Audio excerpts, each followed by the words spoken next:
What's up, guys? Carolina Jackpot time. Part 2 of the picks and predictions for the 2017 college football bowl season. Let's jump into the rest of the games for the first 2 weeks of the season. We did 7 of them in the first video. We'll try to do 7 of them here in this video. Temple and Florida International are hooking up in the Gasparilla Bowl in St. Petersburg, which I think was formerly known as the St. Petersburg Bowl. Gasparilla, not exactly sure what that is, what that product would be. But anyway, they're a sponsor for it. And Florida International comes in with an 8-4 record in the first year of the Butch Davis tenure down in Miami. It dawned on me when I was kind of researching these guys that he was their coach. I knew, I had some big name down there, but I couldn't remember exactly who it was. But anyway, Butch Davis is coach of the Panthers. They are taking on Temple, who finished up the year at 6-6. Temple's biggest win of the year was a 34-26 win at home against Navy a few weeks ago. Temple, American Athletic Conference member.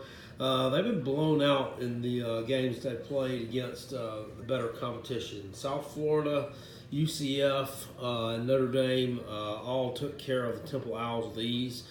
They did get better as the year went on. Kind of a 2-quarterback system there.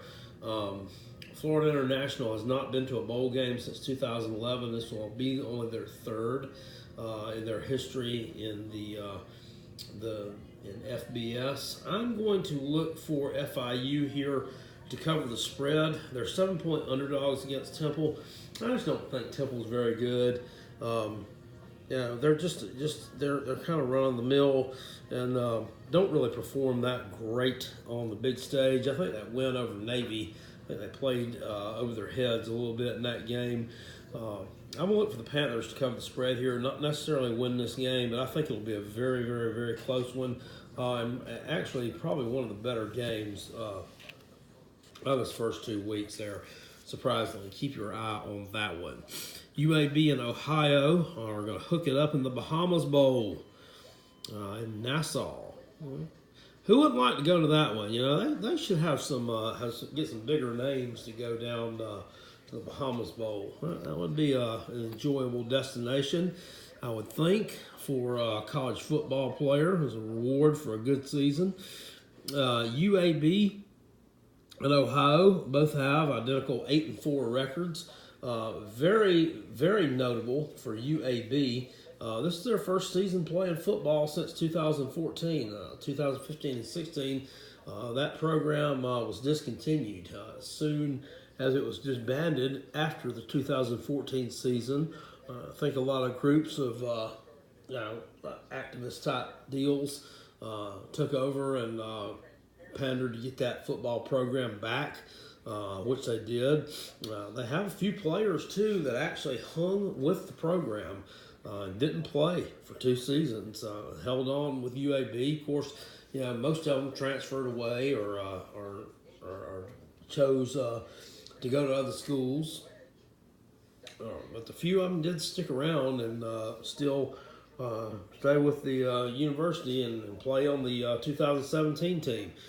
They're 7.5-point underdogs against Ohio, the Bobcats, and Bahamas Bowl. Ohio's had a decent season, finished up second in their part of the MAC conference there. Their biggest win of the year was a win over Toledo. UAB, with that 8-4 record goes, they just had a lot of close wins this year, a lot of close losses, but they're close wins against some really not so great teams. I'm going to take Ohio here to cover the spread and win this game, probably by a couple of touchdowns. But hats off to UAB, the Blazers, for getting to a bowl game and finishing with an 8-4 record. That's excellent. Central Michigan versus Wyoming in the Idaho Potato Bowl. It's a 1-point spread here. The Cowboys are actually favored in this game. Wyoming, looking back over their results for the year, they lost to San Jose State in the season finale. Just a terrible team that finished up 2-10, 2017. They also lost the week before that, though, to the conference runner-up Fresno State by 6 points. So you don't really know what you're getting there with Wyoming. That shows a lot of inconsistency. They lost big on the road at Iowa and also at home against Oregon, 24-3. Josh Allen, quarterback for the Cowboys, kind of an unknown. Got a radio host here in upstate South Carolina, Walt Deptula, who works for 105.5 The Roar, which is the flagship station for Clemson. Does a talk show every day. And I was calling this guy about a year ago, saying this could end up being a dark horse Heisman candidate. Well, he had 13 TDs and 6 interceptions this year, so I don't know that those are exactly Heisman-worthy stats. I don't think he's going to be challenging Baker Mayfield anytime soon. Central Michigan actually reeled off 5 wins in a row. They've beat Western Michigan, Eastern Michigan. They also actually beat Ohio and NIU. Their quarterback, Shane Morris, 26 touchdowns on the year, 13 interceptions. They also have Jonathan Ward, an 1,000-yard rusher. They've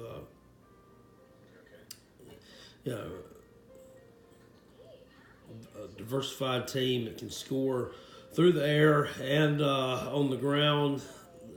It's also worth noting here, Wyoming has given up 500 more yards than what they have gained this year, despite the fact that they finish up 7-5. I think that they are favored in this game strictly because of the fact that this game is kind of a close game for them. In proximity to Laramie, Wyoming, Boise, Idaho is not that far away. I don't think that's going to take an effect, though. I think Central Michigan is going to cover the spread here and win this game. They just look like the better football team all the way around. I think they're going to take care of business against the Cowboys and take on the title of Potato Kings. Texas Tech and South Florida hooking it up in the Birmingham Bowl. South Florida paints themselves a Birmingham 2 years in a row. They're in the Birmingham Bowl 2 years in a row. They are favored to win the Birmingham Bowl. This year, just about 2.5 points. South Florida finished up 9-2 on the year. They had a game that was canceled due to Hurricane Irma. The season finale, they nearly upset Central Florida. It was a great game. If you didn't see that one, I didn't see the game. Actually, I was working. It was on Friday there after Thanksgiving, but I did go back and watch the replay on YouTube, and that thing lived up to every ounce of what they said it was going to. It was a great game. They've outgained their opponents on the year by 1,800 yards. Their quarterback, Quentin Flowers, was kind of a dark horse, or not really a dark horse, but kind of a lower tier Heisman candidate at the beginning of the year. It kind of fizzled out. 2,600 yards passing, 21 TDs, 6 interceptions. He's also their leading rusher with 972 yards, followed closely by Darius Tice. He's a 900-yard rusher himself. Y'all haven't seen that guy. He is a freaking load. That guy, he looks like a defensive end playing running back for South Florida. He is just a man among boys out there. Texas Tech, they're 6-6. Their quarterback, Nick Shimonek, 30 touchdowns on the year on 8 interceptions, 3,500 yards. He has a bevy of receivers that he's thrown touchdowns to. I was looking at their stat sheet. He's got one he threw 5-2, 1-4, 1-5, 1-4, 1-3. Their best win was probably their last game of the season at Texas. They won that game 27-23. They've had some close games against some of those better teams out there in the Big 12, and that's why I am going to pick them to cover the spread and win the Birmingham Bowl. Even with a 6-6 record, they've just faced a lot tougher competition than South Florida has. I mean, outside of UCF and South Florida, I mean they really just have not played the competition. Texas Tech is just more battle tested, and I think you're going to take the win in this game. Unfortunately, I know South Florida has worked hard this year and put themselves in that kind of position to gain some respect, but they got to they won their Power 5 win was against Illinois. On at home, albeit, but I mean it's Illinois, and that's one of the weakest Power 5 teams out there. So if I was at South Florida and I was looking to things, I'd try to. We did try to beef the schedule up there, and I'm not sure what they're doing here in the future. I'm sure that they've got that in mind as well, to kind of beef the schedule up as far as the non-conference side of it goes. Probably get a couple of Power 5 teams each year that compete against, and that would help them out in that respect a little bit. San Diego State versus Armed Forces Bowl. This game is being played at TCU Stadium. Really doesn't. I don't really get that one. But at any rate, Army is 7.5 point underdogs to San Diego State. I'm going to look for them here to cover the spread. They ended up the season 9-3. San Diego State finished up 10-2. They beat Stanford and Arizona State, two Pac-12 teams. Of course, they got the 2,000-yard rusher Rashad Penny. But Army, they're not going to defend that run game. If you saw that game against Navy yesterday, you can definitely see that. I'm going to look for them to cover the spread here in this game. I don't know if they'll beat San Diego State, but I think they'll cover the spread and keep this one really close. That's going to be a good game also. I would like to see that one. App State, Toledo, taking on each other in the Dollar General Bowl, which is at South Alabama Stadium, Mobile. Toledo is 7.5 point favorites against App State, who finished 8-4. Toledo was 11-2, won the MAC conference. App State's they don't really have a lot of real impressive wins. They did lose by 1 point at home to Wake Forest. Lost on the road in the season opener to UGA, 31-10. Taylor Lamb, their quarterback, seems like he's been there for a million years. 27 TDs and 6 interceptions, 2,600-yard passer. Really underrated guy there. That's a really good quarterback. There's also a really good quarterback on the other side of the field, Logan Woodside, for Toledo's 28 touchdowns and 5 interceptions, 3,700 yards through there. So both of these guys can really light it up.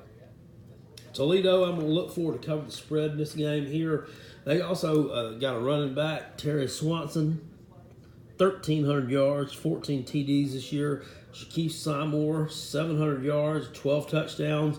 I mean, these guys are scoring from all over the field. I'm going to look for them to cover the spread here, and I would take this one here as a lock, stock, and 2 smoking barrels too. But they'll definitely cover the spread in the Family Dollar, not Dollar General Bowl, and take care of App State fairly easily. Fresno State versus Houston in the Hawaii Bowl. Both teams traveling a long way to hook it up in this one. Houston's 2.5 point favorites. I'm going to look for Fresno State here to actually cover the spread in this one. They're a solid team. They are a solid team. At the beginning of the year, I picked them to cover the spread on the road against Alabama. A game they were favored to lose by like 35 points. And they kept it relatively close until the end of the game. They're solid. Their best win of the year, 27-3 over San Diego State. They also beat Boise State in the regular season matchup between the two, 28-17. Of course, lost the conference championship game to Boise State actually the next week. But Houston's had an up and down year. They finished up 7-4. They lost to Tulane, but he beat South Florida. So that's another really inconsistent team here. Fresno State's been more consistent. I think it's a better team, and I think they're going to take the win here. All right, we will be back with part 3 and get into some more exciting matchups next.